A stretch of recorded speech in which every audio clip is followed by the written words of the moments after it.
예, 요한복음 11장 저희가 이제 진행하고 있는데요. 지난 시간에는 우리가 이제 나사로의 부활에 대해서 함께 살펴보는 시간을 가졌습니다. 죽은 지 이제 나흘이 이제 되었고요. 썩는 냄새가 이렇게 풀풀 이제 나고 있었는데 예수님께서 권능의 말씀으로 이 나사로를 죽음 가운데에서 부활시켜 주셨습니다. 참 이런 일이 있을 수가 없죠. 있을 수 없는 일입니다. 오직 하나님만이 하실 수 있는 일을 예수님께서는 친히 보여주셨고 하나님의 영광을 이제 이 땅에서 드러내 주셨습니다. 요즘은 이제 이런 기적을 들어도 이제 잘 놀라지 않는 것 같아요. 너무 쇼킹한 사건들이 너무 많아가지고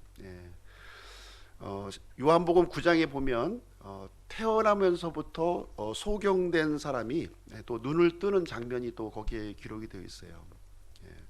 이 어둠 속에서 이렇게 평생을 지내다가 예수님을 만나서 밝은 이제 광명을 찾는 그 이야기가 이제 요한복음 9장에 이제 언급이 되어 있습니다. 이 소경 이제 아무것도 모르죠. 뭐 태어날 때부터 이제 눈이 이제 감겨져 있었으니까 배운 것도 없고 뭐 아무것도 좀 모르는 그런 상황입니다. 단지 이제 예수님을 만나서 이제 눈을 뜨는 그런 경험을 했어요. 그럼에도 불구하고 이 눈뜬 소경이 공회 앞에서 자신의 그에게 일어난 일을 이렇게 당당하게 간증하는 모습이 거기에 기록이 되어 있습니다. 많이 배웠다고 이게 문제가 아니고요. 비록 배운 것이 없지만 자기가 경험한 이 사실을 분명하게 사람들 앞에 예수님을 만났을 때 그런 일이 생긴다는 거예요. 이 창조주 하나님, 나를 구원하신 예수님을 만났을 때 용기가 생기고 지혜가 생기는 것을 우리는 이제 보게 됩니다. 요한복음 9장 32절에 보면 이 눈뜬 소경이 사내들인 공회 앞에서 어떤 증언을 하고 있는지 거기에 이제 기록이 되어 있습니다. 요한복음 9장 32절, 세상이 시작된 이래로 태어나면서부터 눈먼 사람의 눈을 어떤 사람이 열어주었다 하는 말을 아무도 듣지 못하였나이다. 이렇게 하면서 자신에게 일어난 일을 이게 당당하게 이게 증거를 하고 있는 거예요. 이 공회라고 하는 것은 지금으로 이제 말하면 국회입니다. 국회. 국회에 가서 자신에게 일어난 이 일을 당당하게 국회의원들 앞에서 거기에 있는 모든 방청객들 앞에서 증언하는 이런 일을 이제 하는 모습을 볼 수가 있습니다. 그러니까 이제 이 거기에 있는 유대인들이 지금 이제 이 소경한테 뭐라고 얘기합니까? 내가 전적으로 죄들 가운데 태어나 우리를 가르치려고 하느냐? 그러면서 이 소경을 이제 유대인 공동 사회에서 이제 출교를 시키는 그런 장면이 요한복음 9장에 기록이 되어 있습니다. 그래서 예수님께서는 이제 이 소경이 이제 눈을 떴죠. 이제 눈을 뜬 이 소경한테 찾아가서 이제 만나시는 장면이 이제 거기에 기록이 되어 있고요. 내가 하나님의 아들을 믿느냐 이렇게 질문을 하시게 됩니다. 그랬을 때 이 소경은 주여 그분이 누구시오니까 내가 그분을 믿고자 하나이다 이렇게 하니까 예수님께서 내가 하나님의 아들이다 이렇게 해서 자신의 신분을 밝혀주시게 됩니다. 그 말을 듣자마자 이제 주여 내가 믿나이다 하고 예수님 앞에 이제 납작 엎드려서 경배하는 장면이 이제 거기에 기록이 되어 있어요. 정상적으로 이렇게 이 예수님의 기적을 보면 이 소경의 모습이 정상적인 모습이에요. 당연히 사람으로서 할 수 없는 일을 이렇게 보았을 때에는 이분이 하나님이시구나 하면서 그분 앞에 이제 꿇어 엎드려서 경배하는 것이 바로 이제 합당한 그런 모습이 이제 되겠습니다. 이제 오늘 이제 그 우리가 살펴본 내용 나사로가 이제 죽음 가운데서 부활한 사건은 이 눈뜬 소경이 눈뜬 사건보다 더 엄청난 사건이에요. 그렇지 않습니까? 있을 수 없는 일이 지금 일어났고 많은 목격자들이 이제 그걸 이제 보게 되었습니다. 사실 이제 소경이 눈뜬 것을 이제 직접 본 사람은 아무도 없죠.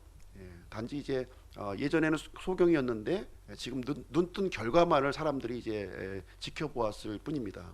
그러나 이 나사로의 부활 같은 경우는 상황이 좀 틀려요. 모든 과정, 전 과정을 모든 사람들이 지켜볼 수 있는 그런 자리에 있었습니다. 나사로의 그 무덤 앞에서 예수님께서 직접 이제 이 기적을 이제 행하셨다고 하는 사실입니다. 그리고 이제 이 나사로를 이제 죽음 가운데서 부활을 시키기 전에 또 예수님께서 말씀하시죠. 하나님께 기도하면서 내가 하나님께로서 보낸 자라고 하는 사실을 내가 증명해 보이겠다 이렇게 말씀하시면서 이 기적을 일으키셨다고 하는 사실이에요. 그럼 두말할 여지도 없이 나사로가 이제 예수님의 이 말씀을 통해서 부활했다면 이제 하나님께서 보내주신 분이라는 것이 명약관화하게 이제 밝혀진 상황이 아니겠습니까? 그렇다면 모든 사람들이 이제 예수님을 하나님으로 믿고 이제 경배해야 되는 것이 마땅한 일인데, 지난 시간에 우리가 살펴보니까 이 엄청난 기적을 보았음에도 불구하고 사람들이 두 부류로 이제 나누어졌다 하는 내용을 이제 거기에 기록을 해주고 있습니다. 45절 46절 말씀 한번 보실게요. 그때 마리아에게 와서 예수님께서 행하신 일들을 본 유대인들 중에 많은 자들이 그분을 믿었으나, 46절, 그들 중에 어떤 사람들은 자기들의 길로 바리새인들에게 가서 예수님께서 행하신 일들을 그들에게 고하니라 이렇게 기록을 하고 있습니다. 여기에 보면은 예수님의 이 엄청난 기적을 보고서 두 부류로 지금 이제 갈라진 모습을 보여주고 있어요. 예수님을 믿은 사람이 있는 반면에 예수님이 믿은 이 사실을 가지고 이제 바리새인들에게 가서 이 사실을 이제 밀고 하는 장면이 거기에 이제 기록이 되어 있습니다. 이렇게 마음의 빗장을 이제 걸어 잠그고 있으면 어떤 말씀이 들려져도 심지어 죽은 사람이 지금 살아나는 기적이 일어나도 믿지 못하는 그런 모습을 우리는 보게 됩니다. 그래서 우리가 하나님의 말씀을 받아들일 때에는 이 부드러운 마음, 하나님의 말씀을 이제 믿으려고 하는 마음이 대단히 중요하다는 거예요. 믿지 않으려고 하나님의 말씀을 작정하고 들으면 거기에는 아무 이제 우리에게 유익이 발생하지 않는 모습을 이제 보게 됩니다. 그래서 유대인들 중에 이 엄청난 기적을 보고서 믿은 사람이 있지만 또 한 부류는 이거 큰일 났구나.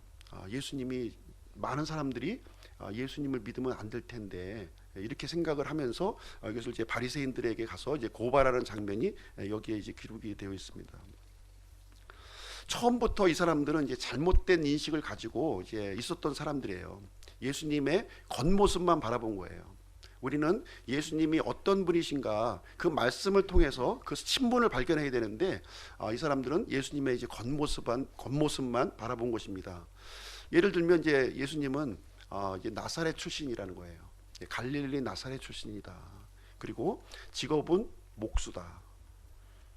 그리고 예수님은 사람들을 현혹하는 이런 사기꾼이다. 이런 생각을 가지고 이제 예수님의 말씀을 들은 거예요. 그러니까 그 말씀이 나에게 전혀 유익이 되지 못하는 그런 모습을 우리는 이제 보게 되는 것입니다. 눈이 가려져 있고 이게 귀가 이제 이렇게 가려져 있으면 아무리 진리의 말씀이 이렇게 거기에 들려줘도 믿지 못하는 일이 이제 거기에 이제 발생을 하게 됩니다. 오늘날 우리 사회도 보게 되면 지금 이제 이념 분쟁으로 인해서 이제 갈라져 있는 모습을 우리는 이제 보고 있습니다. 촛불과 이제 태극기로 이제 갈라져 있죠. 한쪽은 촛불, 한쪽은 이제 태극기 이렇게 갈라져 있습니다. 아주 심각한 상황까지 우리가 이제 도달해 있는 모습을 우리는 이제 보게 됩니다. 촛불을 통해서 이렇게 세상을 보게 되면 온 세상이 개혁의 대상이에요. 그렇게 보이는 거예요. 그리고 태극기를 통해서 이제 온 세상을 보게 되면 온통 이제 온 세상이 빨간색으로 이제 다 보일 수밖에 없는 그런 상황에 놓게 됩니다. 똑같은 사건을 두고서 전혀 다른 해석을 한다는 거예요. 전혀 다른 결론으로 이제 놓이게 됩니다. 한쪽에서 성공이면 다른 쪽에서는 실패로 보는 거예요. 그렇게 보는 그런 현 상황에 지금 놓이게 되었습니다. 이제 합리적인 판단을 우리가 해야 될 텐데 합리적인 판단을 이제 놓쳐버린 우리 현재의 그 현주소를 우리가 볼 수가 있습니다. 저는 이 시점에서 저는 국수주의도 상당히 좋지는 않은 거예요. 그렇죠? 그 배타적이고 대원군의 쇄국 정책이 바로 이제 국수주의입니다. 그러나 최소한도 국수주의라고 하는 기본적인 바탕은 우리가 좀 갖고 있어야 되지 않는가 하는 생각을 갖게 됩니다. 지금 이제 우리 가까이 있는 일본이나 저 멀리 있는 미국 같은 경우에도 국수주의가 밑바탕에 있어요. 과연 이것이 우리 민족에게, 우리 국가에게 이익이 되느냐, 이익이 되지 않느냐를 가지고서 우리가 이제 보고 있다는 거예요. 최소한도 국수주의라는 관점으로 우리가 좀 우리 눈앞에 펼쳐지고 있는 그런 사회들을 우리가 냉정하게 좀 바라봐야 되지 않겠는가. 너무 지나치게 이념으로 치닫는 것은 서로에게 도움이 안 되고 우리 국가에도 이제 도움이 안 되는 모습을 우리는 이제 발견하게 됩니다. 특별히 이제 우리 그리스도인들은 어떤 시각을 가져야 되겠느냐. 이 국수주의 이것보다도 좀 더 앞서야 될 필요가 있어요. 국수주의보다 더 이제 좀 앞서야 될 필요가 있습니다. 우리 그리스도인들은 이 세상에 거하고는 있지만 이 세상에 속한 사람들은 아니에요. 그렇죠? 이 세상에 속한 사람들이 아닙니다. 그래서 우리는 하나님의 왕국과 하나님의 의를 추구해야 된다는 거예요. 최소한도 우리가 이 땅에 살고 있지만 우리가 여러 가지 이 땅에서 누리는 혜택과 이런 책임과 의무를 우리가 이제 갖고 있지만 우리의 소속이 이 하나님의 왕국과 하나님의 의에 있다고 하는 사실, 이것은 잊어버리지 않아야 되겠습니다. 어쨌든 이제 이 올바른 선택, 균형감 있는 선택이 매우 중요한 그러한 때라고 저는 생각을 합니다. 오늘 제 성경 본문을 통해서 우리는 이제 지금 성경에 있는 이스라엘의 이 상황이 매우 중대한 국면에 지금 이제 놓여져 있다는 거예요. 아주 중요한 국면에 놓여져 있습니다. 이스라엘이 예수님을 메시아로 선택할 것인가 아니면 예수님을 거부할 것인가 하는 그 중대한 기로에 지금 이제 놓여져 있는 상황을 우리 본문을 통해서 우리는 이제 살펴볼 수가 있습니다. 그래서 오늘 본문의 말씀의 제목을 대제사장 가야바의 선택이라고 하는 제목을 가지고 오늘 본문의 말씀을 전해드리도록 하겠습니다. 이 선택이라고 하는 것은 이제 매우 중요하죠. 우리가 매 순간 우리는 선택을 하면서 살아가고 있습니다.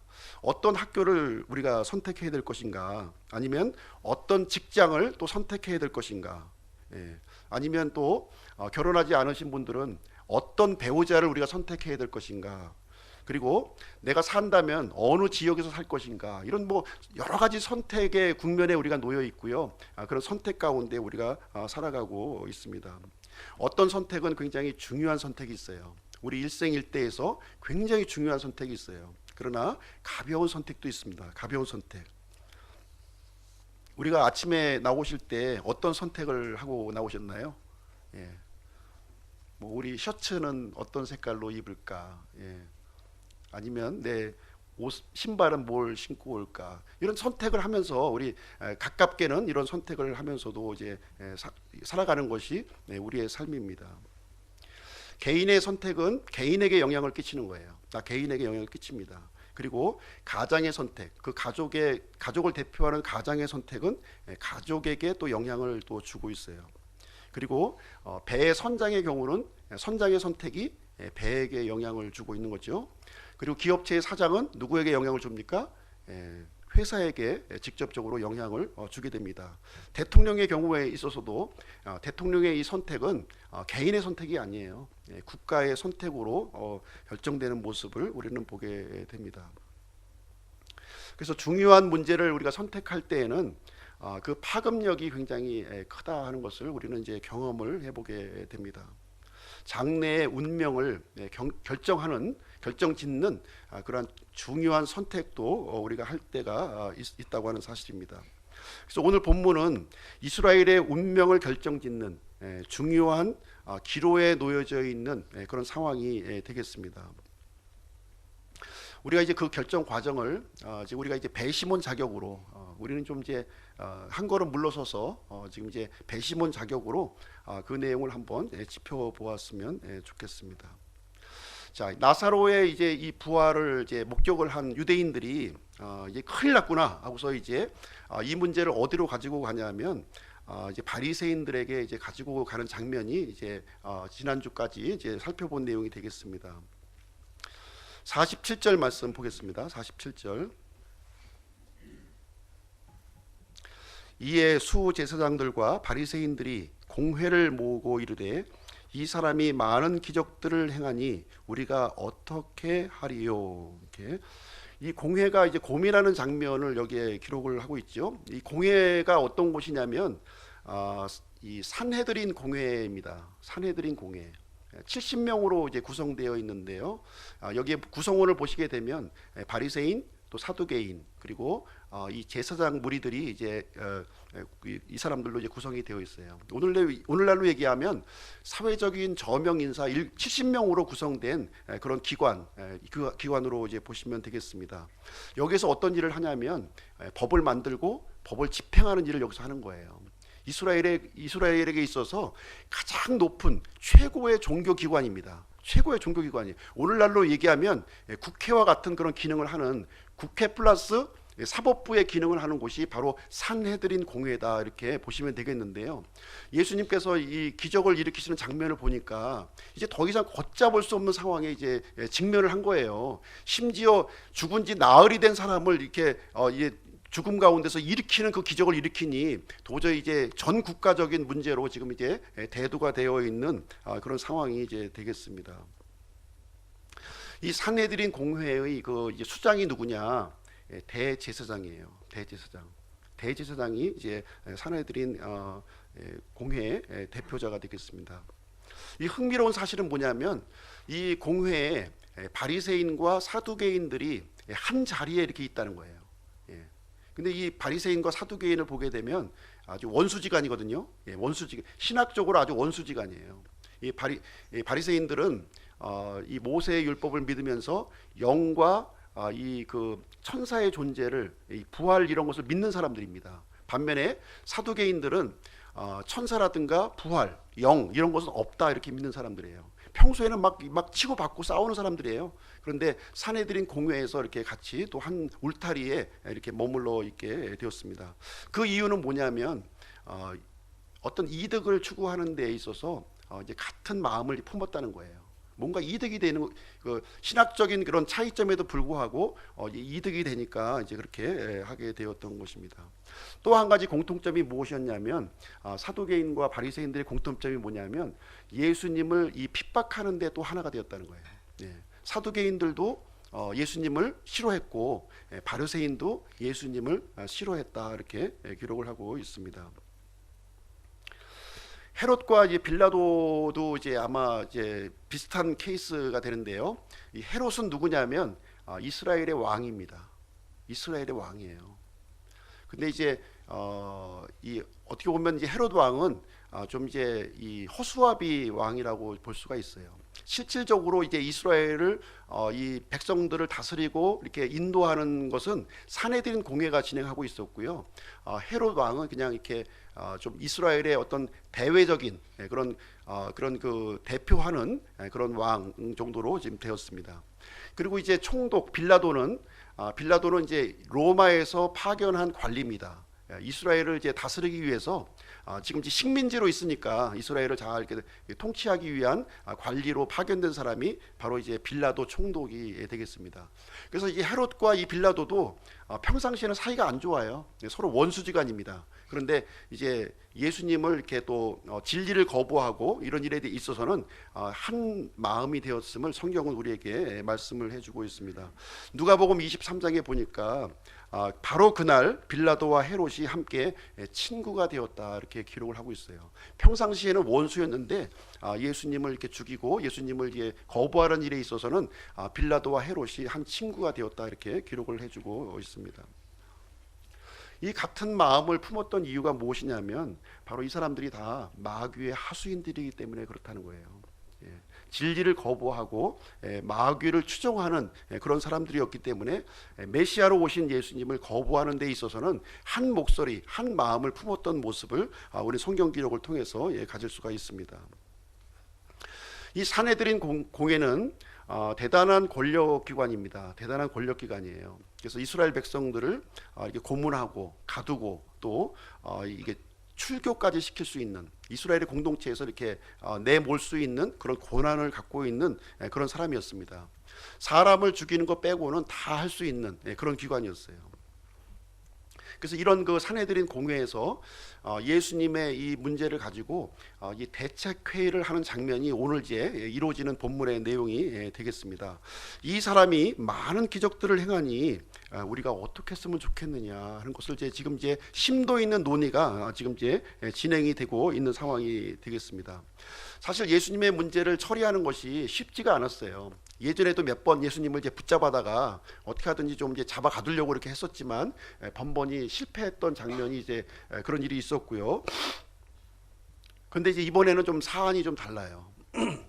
뭐 소경이 눈 뜨고 뭐 이렇게 병자가 고쳐진 정도의 상황이 아니라 지금 이제 죽은 지 나흘이 된 이 죽은 사람을 이렇게 일으켜 세우는 이런 기적을 일으켜서 막 사람들이 벌떼같이 예수님을 이제 추종하는 그런 상황에 놓이게 된 겁니다. 이번만큼은 도저히 이제 방치해서는 안 되겠다. 이제 그 이스라엘의 종교 지도자들이 이제 한 마음 한 뜻을 이제 갖게 된 것입니다. 48절 한번 보겠습니다. 48절. 만일 우리가 그를 이대로 두면 모든 사람이 그를 믿을 것이요, 그러면 로마 사람들이 와서 우리의 터전과 민족을 다 빼앗아 가리라. 이렇게 이제 그 이 종교 지도자들이 우려하는 그 내용을 여기에 이제 48절 말씀에 그대로 이제 기록을 이제 해주고 있는 거예요. 당시의 시대적 상황을 우리가 좀 이해할 필요가 있는데요. 이때는 이제 AD 30년의 이제 상황입니다. 로마 제국이 이 팔레스타인 땅을 식민지로 지배하고 있었던 그런 상황이 이제 되겠습니다. 아시겠지만 이제 로마는 굉장히 광범위한 지역을 지금 이제 통치하고 있었어요. 유럽 전역을 이제 통치하고 있었던 그런 상황이었습니다. 그래서 일일이 그 각 나라를 이렇게 관여할 수 있는 처지가 아니었어요. 너무 많은 광대한 지역이다 보니까 그래서 이제 이 피정복민들이 특별히 이제 이 로마에 대해서 반감을 갖고 이렇게 반란을 일으키지 않으면 좀 이렇게 그대로 이제 내버려 두는 그런 관대한 정치를 이제 로마는 이제 취했던 것을 우리는 이제 보게 됩니다. 그래서 이스라엘 같은 경우에 이런 종교 생활이라든가 이런 것들은 이제 관대하게 허용을 해왔던 모습을 우리는 이제 보게 됩니다. 그래서 종교적인 압제가 거의 없었어요. 로마 제국이 이제 다스리는 그 상황에서는 종교적인 압제가 이제 거의 없었습니다. 그래서 이스라엘에서는 성전 예배, 종교 재판 이런 것들이 이제 허용이 되었고 거기에 중심에서 좀 이제 어떤 그 소정의 역할을 했던 사람들이 바리새인, 사두개인 이런 사내들인 공회 같은 것들이 거기서 중요한 역할을 감당하고 있었던 모습을 이제 보게 됩니다. 그런데 이제 로마에 이제 밑보이게 되면 문제가 되는 거예요. 로마의 어떤 이런 반역을 꾀하고 좀 뭔가 좀 로마에게 좀 거슬리는 그런 일을 행하게 되면 아주 가혹할 정도로 거기에 대한 그 응분의 대가를 받게 됩니다. 예를 들어서 이제 예루살렘에 소요가 생겼다. 로마에 대해서 이게 반대하는 운동이 생겼다 이렇게 하게 되면 로마 제국은 군대를 동원해서 완전히 이제 그 도시를 없애버리는 거예요. 역사 가운데 지워버립니다, 그냥. 이런 일이 이제 시범 케이스로 이제 이루어졌기 때문에 이 그 종교 지도자들은 그 부분이 매우 두려웠던 거예요. 자기들이 다스리고 이제 이 예루살렘과 이스라엘을 다스리고 평온하게 할 때는 아무 문제가 없고 자신의 이 기득권을 충분히 누릴 수 있는 그런 상황이 됩니다. 그런데 예수님이 나타나서 이제 사람들을 이제 동원하고 이게 선동을 일으켰을 때에는 로마 제국이 잘못된 시각으로 볼 수 있다는 거예요. 그렇게 되면 우리의 터전과 우리의 어떤 그 일궈놓은 모든 이런 이 기득권들이 완전히 사라져 버린다 이렇게 생각을 하게 된 겁니다. 그래서 이제 예수님은 종교적으로 정치적으로 좀 이게 문제가 되는 그런 상황에 지금 직면해 있는 모습을 우리는 보게 됩니다. 더불어서 이제 예수님이 메시아라고 하는 소문이 이제 파도처럼 좀 밀려오는 그런 상황에 이제 되었고 이제 이 종교 지도자들은 이럴 수도 없고 저럴 수도 없는 진퇴양난에 지금 놓이게 되어 있는 거예요. 예수님을 따르는 수많은 백성들이 있다 보니까 예수님을 섣불리 잘못 이제 이렇게 저기 하면은 이 백성들이 이제 들고 일어나는 그런 상황이 이제 이루어지게 되고 예수님을 또 메시아로 또 받아들이게 되면 자신들의 입지가 완전히 이제 허물어져 버리는 그런 상황에 이제 놓이게 되어 있어서 어쨌든 간에 이 예수님의 문제를 좀 해결을 해야겠다. 이번에 이거 바로 잡아야겠다는 생각이 이 산헤드린 공회에 이제 일어나지 있는 이 보편적인 그런 생각이 이제 채워져 있는 것을 우리는 이제 보게 됩니다. 지금 이제 종교 지도자들은 하나님의 말씀에는 관심이 없죠. 하나님의 말씀에 관심이 없습니다. 진리에도 관심이 없어요. 관심이 있는 것은 자신들의 어떤 이권, 기득권에만 이제 관심이 있는 모습을 우리는 이제 보게 됩니다. 그래서 48절의 내용이 그 내용이에요. 48절, 우리의 터전과 민족을 다 빼앗아 가리라, 이렇게 기록을 해두고 있습니다. 여기서 이제 48절에 나오는 우리의 터전이 뭐냐면 바로 이제 이 예루살렘 성전, 헤롯 성전을 의미하고 있는 것입니다. 헤롯 성전을 의미하고 있는 것이고요. 여기서 이제 백성들은 이제 이스라엘 백성들을 의미하고 있습니다. 이제 아시다시피 이제 이스라엘은 성정 중심의 삶을 살고 있는 거예요. 모든 삶의 그 중심이 바로 예루살렘 성전을 통해서 모든 것이 다 이루어지고 있고요. 이스라엘의 종교 지도자들은 이 성전을 통해서 각종 이득과 이권을 여기서 취득하고 있는 모습을 우리는 보게 되는 것입니다. 다시 말하자면 이 성전이 이 종교 지도자들의 그 황금알을 낳는 터전이에요. 황금알. 그러니까 부와 또 권력과 또 명예를 동시에 거머쥘 수 있는 그것이 바로 이제 이 터전, 예루살렘 성전이다, 이렇게 보고 있는 것이고요. 이 터전이 없어져 버린다면 자신이 누리고 있는 모든 것이 다 이제 무너져 버리는 그런 상황에 이제 놓여져 있게 된 것입니다. 그래서 종교 지도자들은 이제 예수님과 이제 편한 관계가 될 수가 없어요. 그래서 항상 이렇게 충돌하는 관계, 대적하는 관계로 이렇게 나와 있습니다. 그래서 예수님을 시기했고 예수님이 어떤 기적을 이렇게 일으키더라도 그 기적을 이제 인정할 수가 없는, 더군다나 예수님이 메시아라 할지라도 인정할 수 없다는 거예요. 왜냐하면 자신의 어떤 그 이 이권과 직접적으로 연관이 되어 있기 때문에 이제 받아들일 수가 없었고, 점점 진리에 대해서는 완고한 마음을 이제 가질 수밖에 없는 그런 상황에 놓여지게 되었습니다. 오늘날 이제 우리 대형 교회도 보시게 되면 비슷한 현상이 좀 일어나고 있죠. 교회가 이제 양극화 현상이 일어나면서 이 작은 교회와 이제 큰 교회, 이제 중간 교회가 없는 거예요. 중간 교회가 없고 작은 교회, 큰 교회만 지금 이제 나눠져 있는 그런 상황이 되겠습니다. 이 교회 지도자들이 교회들로부터 누리는 것이 대단히 많아요. 그렇지 않습니까? 마치 이제 이스라엘의 종교 지도자들이 성전을 통해서 부와 이제 권력과 또 명예를 얻었던 것처럼 오늘날의 대형 교회 지도자들도 이와 비슷한 것을 이제 누리고 있는 모습을 우리는 보게 됩니다.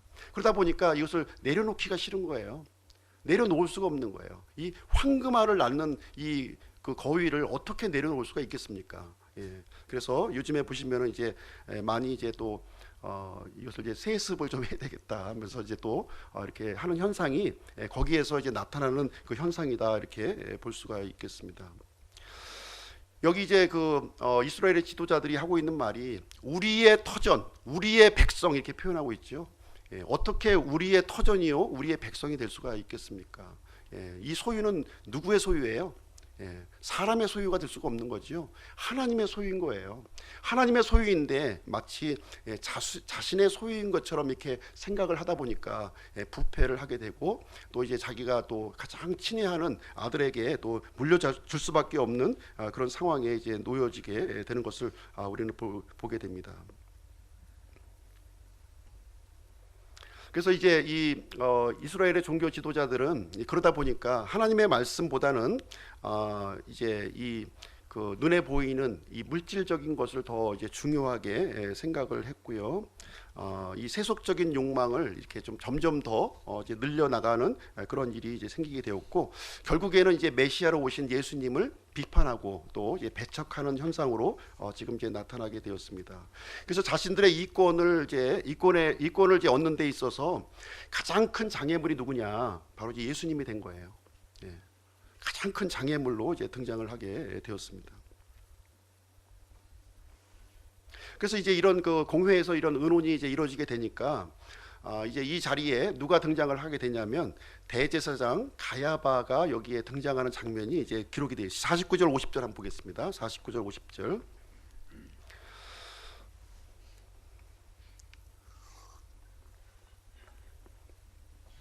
그들 중에 한 사람으로서 그 해의 대제사장인 가야바라 하는 자가 그들에게 이르되 너희가 결코 아무것도 알지 못하며 또 한 사람이 백성을 위해 죽어서 온 민족이 멸망하지 않게 되는 것이 우리에게 유익한 줄을 깊이 생각하지 아니하는도다. 예. 지금 참 이제 이 사내들인 공회에서 이제 뭐 엎치락 뒤치락 이제 뭐 갑론을박 지금 하고 있는데 이 사내들인 공회의 이제 이 대표 되시는 분이 이제 그 자리에 나와서 지금 49절 50절 말씀을 이제 해주는 그런 상황이 이제 되겠습니다. 이름이 누구냐면 가야바예요. 가야바. 이제 대제사장이 이제 언급이 되는데 당시 이스라엘에는 이제 대제사장이 두 명이 있었어요. 두 명. 예, 안나스라고 하는 대제사장이 있었고 지금 이제 가야바라고 하는 대제사장이 있었는데 이 두 사람의 관계가 지금 이제 한 사람은 장인이요, 한 사람은 사위예요. 그렇죠? 예. 그래서 원래 이제 대제사장은 이제 어떻게 됩니까? 이제 세습이에요. 원래 이스라엘의 대제사장은 세습으로 이루어지게 되는데 이제 아들에게 물려줘야 되는데 이번에는 누구한테 물려준 거예요? 예, 사위한테 이제 물려주는 일이 지금 이제 발생이 된 겁니다. 아니 어쨌든 뭐 이거 율법이 가능하다 안 가능하다를 떠나서 당시에 이 대제사장 임명권은 로마 제국에 있었습니다. 로마 제국. 예, 로마 제국에 있어서 이제 사위가 이제 대제사장직을 이제 수행하는 데는 큰 어려움이 없고요. 돈으로 살 수 있었던 그런 부패한 그런 사회였습니다. 예, 아마도 이제 장인이 이제 너무 좀 좋은 자리니까 돈을 좀 대줘서 사위가 이제 이어받도록 이렇게 하지 않았나 그런 생각을 이제 갖게 됩니다. 어쨌든 이 가야바라고 하는 사람이 이 당시 이 대제사장의 직분을 수행하는 그런 사람이었습니다. 이 사람이 이제 50절 말씀에 이제 이렇게 얘기를 하는 거예요. 한 사람이 백성을 위해 죽어서 온 민족이 멸망하지 않게 되는 것이 우리에게 유익한 줄을 깊이 생각하지 아니하는도다. 너희들은 왜 이렇게 가볍게 생각하냐? 좀 깊이 생각을 해야지. 예. 지금 이제 이 가야바가 얘기하는 건 무슨 얘기냐면 경제적인 논리를 지금 이제 인식을 시켜주는 거예요. 이 지금 토의하는 사람들한테. 무슨 얘기냐면 대를 위해서 소가 희생되어야 되지 않느냐 이 얘기예요. 쉬운 얘기를 하면 이 얘기입니다. 경제의 원칙이 뭐죠? 최소의 비용으로 최대의 효과를. 아마 이제 가야바가 오늘날 이 시대에 살았다면 아마 이제 경제학자가 되었을 것 같아요. 아주 경제적으로 수치적으로 굉장히 아주 밝은 사람이에요. 예, 지금 문제가 되고 있는 사람은 지금 예수님 한 분밖에 없지 않느냐. 이 한 사람만 제거하면 온 민족이 지금 이제 태평성대로 이렇게 자랄 텐데 무슨 문제가 있느냐. 이것을 조금만 깊이 생각하면 아무 문제가 아니다. 이 얘기를 지금 이제 해주고 있는 상황이 되겠습니다. 가야바가 생각할 때 작은 것이 무엇입니까? 예수님을 죽이는 거죠. 예, 예수님을 죽이는 거예요. 예수님을 이제 살인하겠다 이제 이 얘기를 해주고 있습니다. 큰 것은 무엇인가요? 큰 것. 예. 온 민족이 멸망하지 않는 거예요. 실질적으로 이제 로마로부터 멸망당하지 않는 그것을 이제 더 큰 것으로 이제 가야바는 생각을 했습니다. 가야바는 하나님보다 누구를 크게 봤어요? 로마 제국을 더 크게 본 것입니다. 그래서 예수님이 죽는 것은 이제 가볍게 여기는 장면이 여기에 기록이 되어 있습니다. 비록 예수님이 메시아일지라도 상관이 없다는 거예요. 우리는 더 큰, 더 원대한 그 이득이 우리 눈앞에 있다. 이것을 이제 각인시켜주는 장면이 여기에 기록이 되어 있습니다. 하나님의 왕국보다는 로마의 속국으로 남아 있는 것이 더 현명한 일이다. 이렇게 얘기를 해주고 있습니다. 가야바는 진리보다 굉장히 중요한 선택이죠. 지금 이제 이스라엘의 그 현실적인 대표자예요. 대표자가 지금 결정을 지금 선택을 하는 겁니다. 그래서 진리보다는 현실을 이제 선택하는 그 장면을 우리는 이제 볼 수가 있는 것이고요. 그리고 이제 이 내용에 대해서 대부분의 그 공회 회원들은 이 대제사장의 이 선택에 동의하는 모습이 지금 이제 여기에서 이루어지고 있습니다. 이 모습을 가지고 예수님께서는 이제 이렇게 표현을 합니다. 공식적으로 이제 예수님을 이제 거절하는 거죠. 이스라엘이 공식적으로 거절하는 겁니다. 공식적으로 국회에서 비준을 한 거예요. 비준이란 말 아시죠? 조약을 할 때 이제 비준 땅 지금 이제 이 효력이 굉장히 강력한 겁니다. 이 비준을 메시아를 이제 거절하는 것으로 이제 선택을 이스라엘이 공식적으로 이제 하게 된 것입니다. 이 모습을 가지고 예수님은 이제 어떻게 이제 표현을 했는지 한번 보도록 하겠습니다. 누가복음 20장으로 한번 가서 보실게요. 누가복음 20장.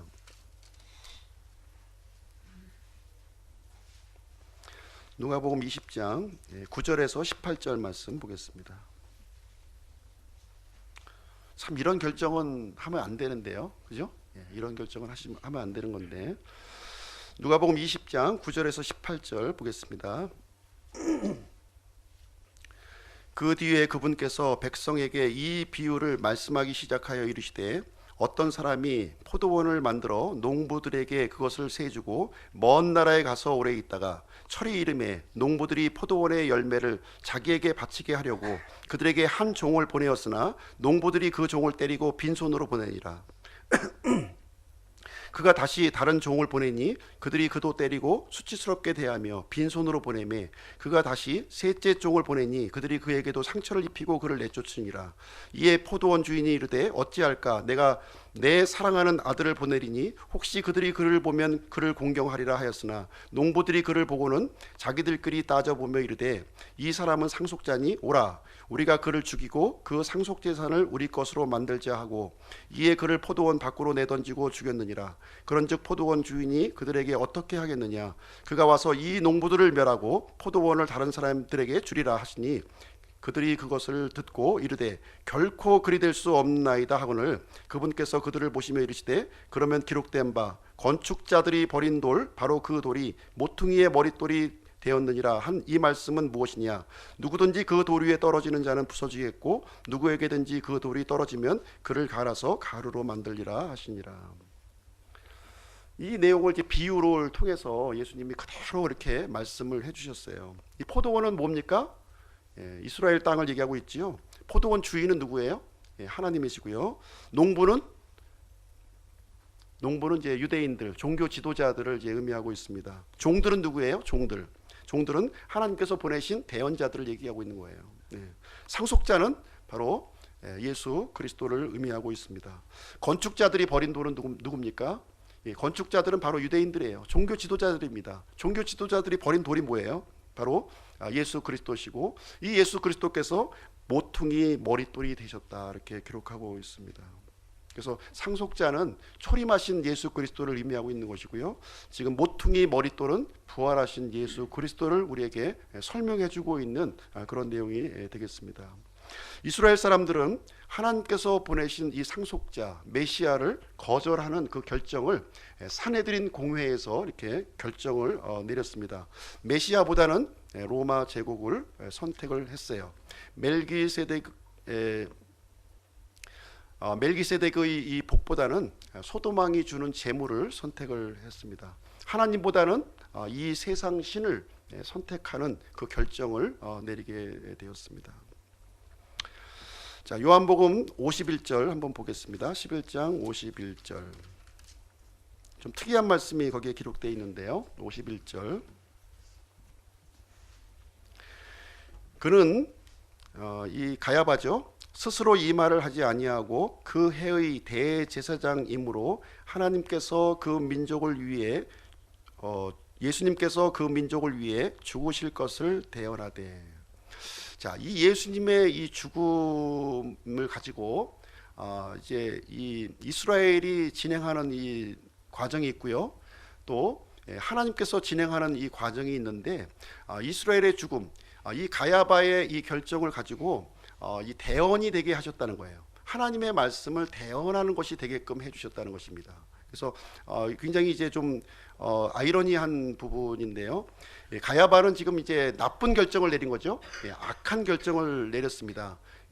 메시아보다는 이 세상을 선택하는 그런 악한 결정을 했는데 바로 이 그 악한 결정의 이 말이 하나님의 말씀, 하나님의 대언의 말씀이 되게 해주셨다. 이제 이 얘기를 기록하고 있습니다. 그래서 예수님의 죽음이 동일한 예수님의 죽음이지만 하나님께서는 다른 각도로 진행하시겠다는 거예요. 가야바와 이스라엘은 이 진행하는 이 각도와 다른 각도로 진행해 주시겠다 이렇게 말씀을 해주고 있습니다. 하나님은 사람의 자유 의지를 절대로 꺾지 않으세요. 존중하십니다. 오히려 지옥에 가는 결정도 존중하시는 분이 하나님이세요. 그러나 하나님은 이제 절대 주권으로 이 세상을 이제 다스리고 계시죠. 절대 주권으로 다스리지만 인간의 자유 의지는 꺾지를 않으십니다. 인간의 자유 의지는 존중하세요. 그러나 그 결과를 바꾸신다는 거예요. 우리 사람들은 이제 한쪽 면만 바라보고 있는 것이죠. 하나님은 양쪽 면을 다 보고 계시는 거예요. 사람들이 한쪽 면을 가지고 결정했을지라도 하나님은 이것을 비꼬실 수 있는 분이라는 거예요. A를 꼬우면 B가 되는 거예요. 하나님은 B가 되게 하실 수 있는 분이시기 때문에 그런 식으로 진행하시겠다 하는 것이 이제 말씀을 해주고 있습니다. 성경에 보시면은 이제 이런 예가 굉장히 많이 나와 있어요. 이런 예가 이제 예를 들면 이제 요셉의 경우인데요. 형제들의 시기를 통해서 이 11번째 이 동생을 지금 이제 이집트에 팔아 넘겼습니다. 그런데 하나님께서는 어떻게 바꿔 주셨습니까? 이것을 요셉을 이집트의 총리가 되게끔 이렇게 바꿔 주시는 장면이 성경에 기록이 되어 있습니다. 사탄이 욥을 이제 시험해서 모든 것을 다 앗아가 버렸어요.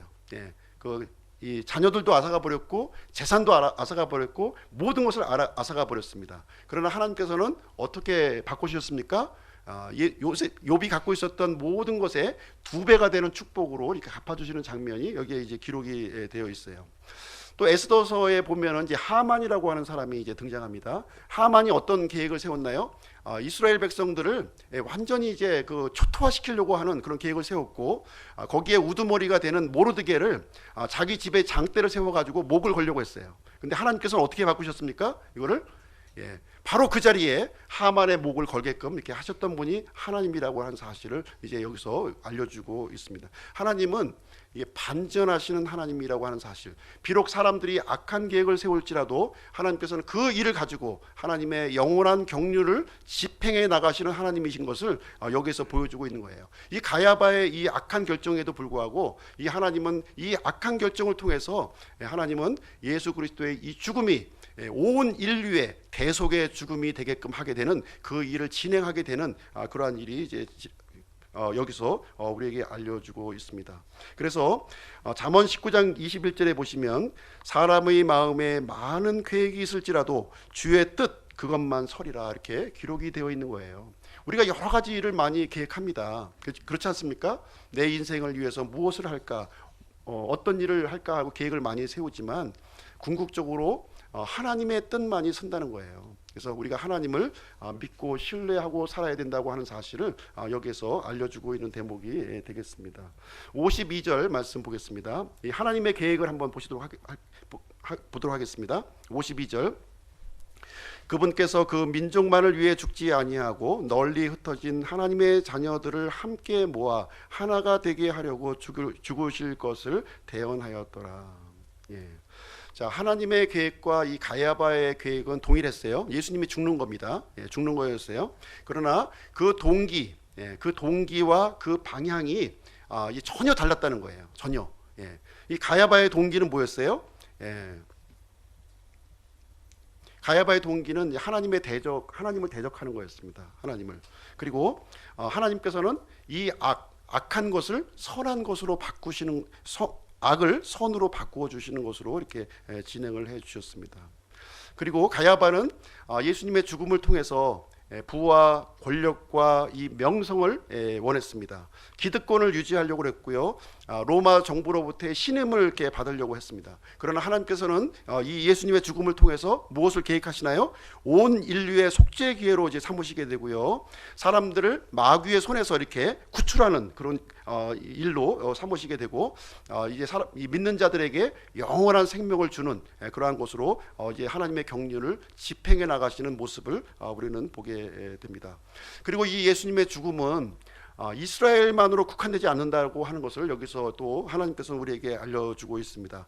널리 흩어져 있는 하나님의 이 자녀들에게까지 확장이 된다는 거예요. 더 나아가서 모든 신자들이 예수 그리스도 안에서 하나가 되는 것까지 이렇게 하나님은 이 계획을 세우고 있는 모습을 우리는 보게 됩니다. 이 악한 결정을 내렸던 이스라엘은 어떻게 되었을까요? 악한 계획을 이 하나님에 대해서 이렇게 악한 결정을 내렸던 이스라엘의 그 결과에 대해서 말씀드리도록 하겠습니다. 40년 후에 로마의 타이투스 장군에 의해서 이스라엘은 예루살렘은 돌 위에 돌 하나 남지 않고 완전히 그 폐허가 되는 그런 일이 이제 발생을 하게 됩니다. 그리고 이제 이스라엘은 나라가 없는 그런 민족으로 전 세계를 방황하면서 이제 방황하는 그런 민족이 돼요. 그래서 1900년 동안 이제 방황하게 되는데 그 삶도 참으로 험난한 삶인 것을 역사를 통해서 우리에게 알려주고 있습니다. 가는 곳곳마다 박해를 당하는 거예요. 가는 곳곳마다. 세계 2차 대전 때는 600만 명의 유대인들이 학살당하는 그런 고통을 겪게 되었습니다. 이 모든 것이 이 가야바의 이 악한 그 선택을 통해서 그 후손들이 그대로 열매를 거두어들이는 장면을 우리가 역사를 통해서 우리가 살펴보게 되는 그런 장면이 되겠습니다. 그래서 하나님께서는 예수님의 이 죽으심을 통해서 이스라엘을 향한 경륜을 이제 중단시키시고 이제 교회 시대를 열어주신 거예요. 교회 시대를 열어주셔서 예수 그리스도의 이 보배로운 피를 의지해서 이제 하나님의 이 자녀가 되며 영원한 생명을 얻을 수 있는 길을 이제 열어주시는 장면이 이제 지금까지 우리가 누리고 있는 은혜의 시대를 이제 우리가 누리게 됩니다. 그리고 이제 교회 시대가 이제 마감될 것을 또 성경은 얘기해주고 있어요. 교회 시대가 마감이 되면은 이 지구상에는 7년 환란기라고 하는 엄청난 환란이 또 여기서 쏟아지게 됩니다. 이 환란은 누구에게 쏟아지냐면 바로 이스라엘에게 쏟아지는 거예요. 다시 한번 또 이제 쏟아지게 되는데 엄청난 환란을 또 통과하게 되는 일을 성경은 또 말해주고 있다고 하는 사실입니다. 그래서 7년 환란기 마지막 부분에 가서야 이제 이 사람들이 정신을 바짝 차리고 이 십자가에서 죽인 그 예수님이 바로 메시아였구나 하는 사실을 이제 발견하게 되고 이제 민족적으로 돌아오는 일이 성경에 기록이 되어 있습니다. 그래서 이 사람들을 통해서 예수 그리스도께서 이제 지상으로 내려오셔서 천년 왕국, 이 그 아브라함과 이 이스라엘의 조상들에게 약속하셨던 그 약속을 천년 왕국을 통해서 이제 이 땅에서 이루시는 장면이 이제 성경에 기록이 되어 있습니다. 그래서 이 천년 왕국은 다윗 언약의 성취예요. 다윗 언약의 성취. 다윗 언약은 우리 교회하고 상관없는 겁니다. 아무 상관없어요. 이것을 우리 교회에 받아들이시면 안 되는 거예요. 이것은 이스라엘에게 관련된 거예요. 이 다윗 언약의 성취가 천년 왕국, 메시아 왕국이 이 땅에서 임할 때 그때 성취가 되는 겁니다. 그때 비로소 성취가 되는 거예요. 이 내용을 우리 개인적으로도 한번 적용을 좀 해볼 수가 있는 것 같습니다. 이 가야바는 이제 이 그 국가의 운명을 이렇게 결정을 짓고 잘못된 결정을 내렸어요. 우리 개인도 동일한 적용을 이제 할 수가 있습니다. 우리가 이제 예수님에 대한 소식을 듣죠. 이 설교를 통해서 또 미디어를 통해서 책을 통해서 예수님에 관련된 소식을 우리가 많이 듣고 있습니다. 예수님을 내가 내 삶의 주인이요 구원자로 받아들일 것인가, 아니면 현재의 삶을 내가 더 견고하게 하면서 내가 주인이 되면서 살아가야 될 것인가, 이것을 선택해야 된다는 거예요. 예수님이 누가 주인이 되느냐 하는 거예요. 이 결정은 굉장히 중요한 겁니다. 소유권이 바뀌는 거예요. 나의 소유권을 내가 계속 쥐고 있을 것이냐, 아니면 예수님께 내어드릴 것이냐. 이것을 동일하게 우리에게 요청을 하고 있는 내용이 되겠습니다. 그래서 예수 그리스도를 나의 주인으로 받아들이고 인생의 삶을 살아가는 사람들에게는 하나님께서 영원한 복을 우리에게 주실 것이고, 내가 여전히 그럼에도 불구하고 내 힘으로 내가 주인이 돼서 살겠다고 하는 사람은 이 가야바와 같이 이스라엘과 같은 그런 열매를 거둘 수밖에 없음을 우리에게 말해주고 있습니다. 53절 가서 보시겠습니다. 53절. 자, 이제 결정이 났고요. 의회의 결정이 이제 비준이 떨어졌고요. 53절 이제 보게 되면, 이에 그들이 그날부터 그분을 죽이려고 함께 의논하니라. 이제 결정 났으니까 이제 어떻게 집행하느냐, 이제 그 일만 이제 남아 있는 상황이 되겠습니다. 단지 한 가지 문제는 뭐냐면 이 백성들의 소요만 좀 이렇게 일어나지 않는 가운데 조용하게 일이 좀 마무리가 되면 좋겠다, 이런 생각을 아마 이제 좀 굉장히 은밀히 또 신중하게 사려 깊게 이 살해 계획을 세웠을 것으로 생각이 됩니다. 54절 보겠습니다. 54절. 그러므로 예수님께서 다시는 유대인들 가운데 드러나게 다니지 아니하시고 거기를 떠나 광야에 가까운 시골로 가서 에브라임이라 하는 도시로 들어가 거기서 자기 제자들과 함께 머무르시느니라. 그러므로 이렇게 시작하고 있죠. 그러므로 이제 그러므로는 앞에 있는 말을 이제 이렇게 이어서 받는 말이에요. 의회의 결정이 났으므로, 예수님을 죽여야 한다고 하는 이런 그 결정이 났으므로 이제 이 얘기입니다. 그래서 예수님은 그때부터 유대인들 사이에 드러나게 이렇게 다니시지 않게 되었다는 거예요.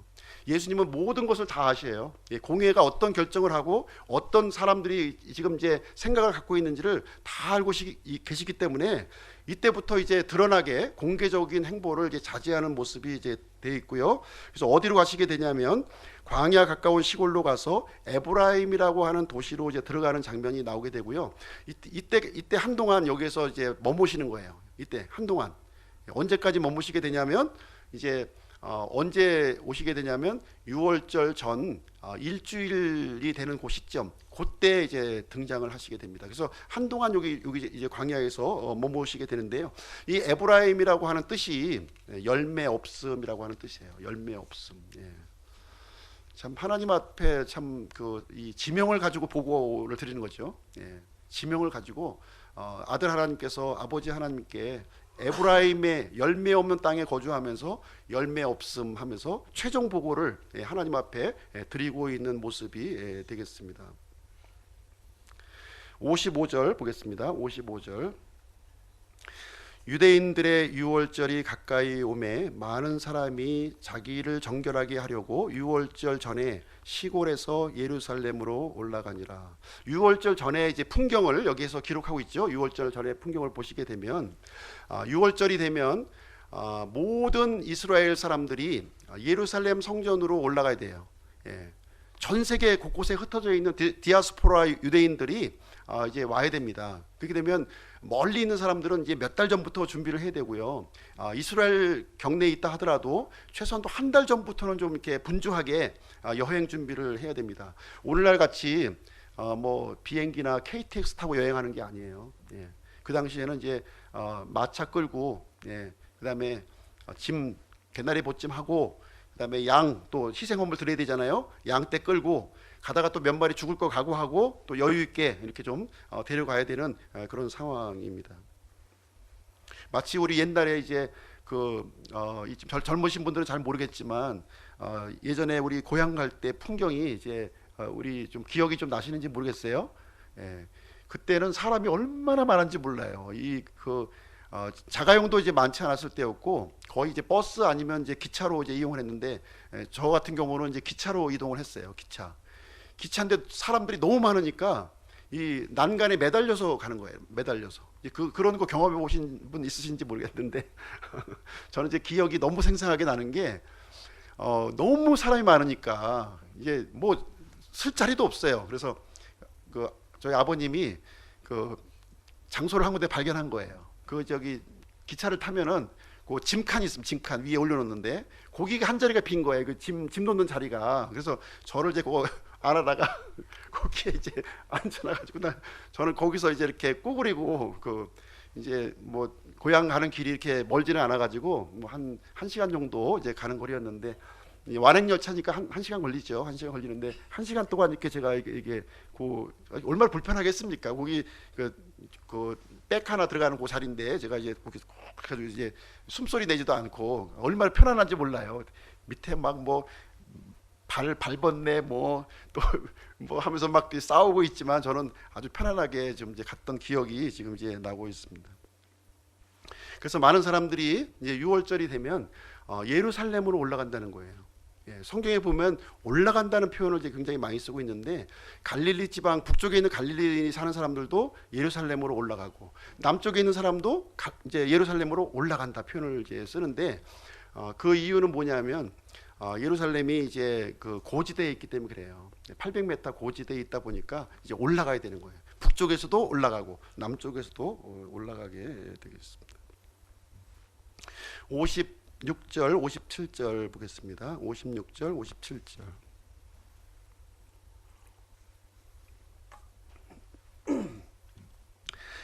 그때 그들이 예수님을 찾으며 성전에 서서 자기들끼리 말하되 너희 생각은 어떠하냐 그가 이 명절을 지키러 오지 아니하겠느냐 하니라.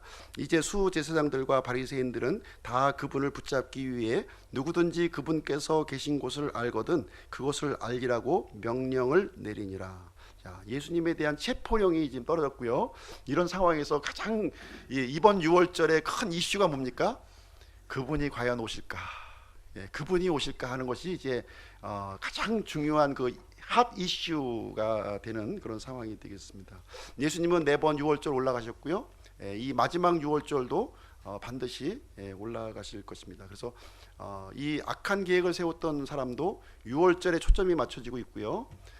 또 예수님께서도 6월절에 초점을 맞추어서 자신의 행보를 지금 이제 진행하고 있는 모습을 우리는 보게 됩니다. 결론을 내리도록 하겠습니다. 모든 일에 이 배후가 있다고 하는 사실, 이 모든 일의 배후에 마귀가 있다는 것을 좀 우리가 좀 기억을 할 필요가 있습니다. 이 마귀는요 실존적인 존재예요.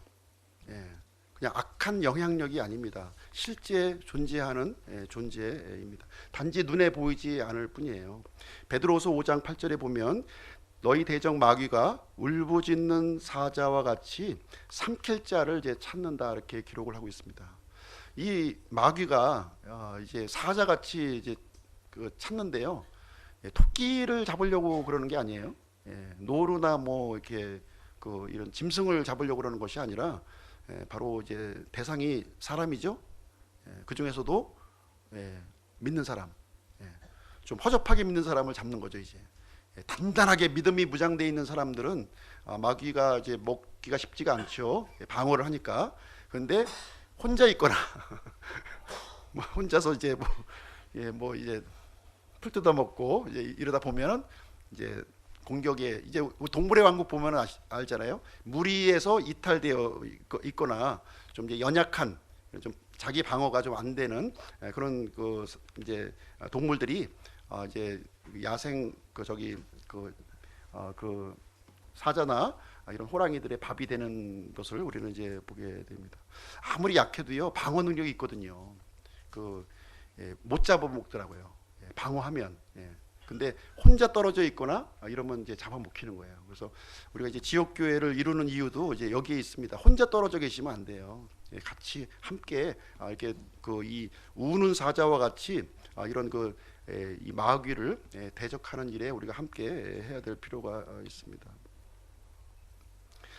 마귀는 세 가지로 우리를 묶어 놓습니다.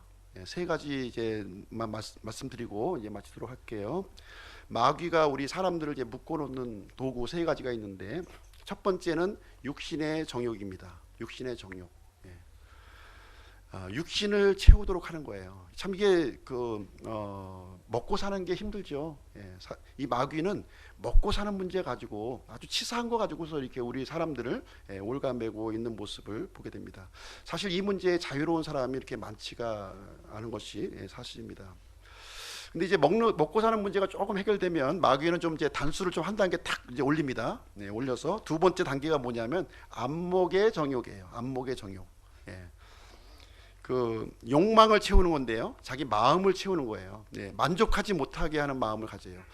이제 없었을 때는 먹을 것만 있고 잠잘 것만 있으면 좋았을 텐데 이렇게 생각을 하지만 막상 먹을 게 있고 잠잘 것이 있으면 어떤 생각이 듭니까? 좀 더 좋은 거. 예전에는 뭐 자동차만 있어도 좀 좋겠다 이렇게 했는데 자동차를 타고 보니까 좀 더 좋은 차 이렇게 사람들을 이제 이렇게 한 단계 업그레이드 시켜서 그것을 또 올가매는 이런 욕심과 탐욕을 가지고 이렇게 올가매는 작업을 또 이렇게 진행하고 있고요. 이제 이것이 또 해결됐다. 이것도 좀 어느 정도 웬만큼 어느 정도 채워졌다 이렇게 하면 이제 세 번째 단계로 또 이제 올라갑니다. 딱 이제 마귀도 단계가 있어가지고 계속 단계를 높여요. 마지막에는 인생의 자랑이에요. 인생의 자랑. 이 명예욕입니다. 명예욕. 요즘 이제 돈 많이 갖고 있으신 분들이 선거에 이렇게 나와서 이렇게 나오는 이유가 거기 있는 거예요. 나이 60, 70 넘어가지고서 뭐 하겠다고 정치판에 나옵니까? 명예거든요, 명예. 그래서 죽을 때까지 우리 붙들고 마귀가 우리를 붙들고 있는 것은 이 명예, 명예욕을 가지고 또 이렇게 끝까지 붙드는 모습을 우리는 보게 됩니다. 그래서 마귀는 세상을 크게 보고 하나님을 무시하라 이렇게 가르치고 있고요. 눈에 보이는 것만 믿으라는 거예요. 눈에 보이는 거. 근데 사실 눈에 보이는 것은 극히 일부분입니다. 눈에 보이지 않는 부분이 대부분이에요. 그래서 눈에 안 보이는 그런 부분도 우리가 볼 수 있어야 되겠고요. 특별히 이 영적인 안목이 우리에게 너무나도 필요해요. 마귀는 이런 것을 가지고 사람들을 결국 이 도살장으로 이제 끌고 가고 있습니다. 도살장 앞에 가면 이제 단두대가 탕 떨어지는 거예요. 그래서 이 돼지를 잡을 때 이제 돼지를 잡으려고 그러면은 안 가려고 막 벌벌떡 치잖아요. 그런데 돼지가 좋아하는 콩을 이제 도살장 앞까지 이렇게 쭉 놓으면 콩을 주워 먹으면서 도살장까지 가서 이렇게 또 죽는 그 사파가 또 인터넷 보니까 나와 있더라고요. 그래서 예수님은 우리 죽음 너머의 삶을 우리에게 알려주고 있습니다. 절대로 죽는 것으로 끝나지 않아요. 마귀는 모든 것이 죽음으로 끝난다 이렇게 주장을 하고 있습니다.